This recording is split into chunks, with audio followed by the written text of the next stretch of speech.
Totoo bang maapoy ang impyerno? Ang Biblia ay orihinal na naisulat sa wikang Hebreo, Griego at Aramaiko. Ang salitang Hebreong katumbas ng impyerno ay Sheol.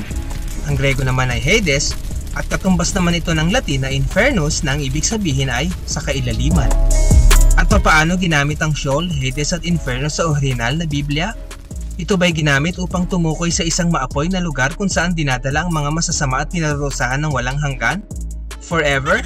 Seriously? Ang mga salitang Sheol, Hades at Infernus na sa kalaunan ay isinalin sa Ingles na Hell ay tumutukoy walang iba kundi sa karaniwang libingan ng tao. Mga katoto, yamang ang lahat ng bagay ay nilikha ng Diyos.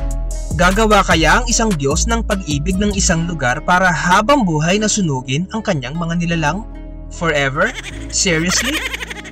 Noong nagsimulang tumalikod sa tunay na Diyos na si Jehovah ang Israel at sumamba kay Baal, sinunog nila ang kanilang mga anak bilang bahagi ng napakasamang ritual na iyon. Ganito ang sabi ni Jehovah sa Jeremias 7:31.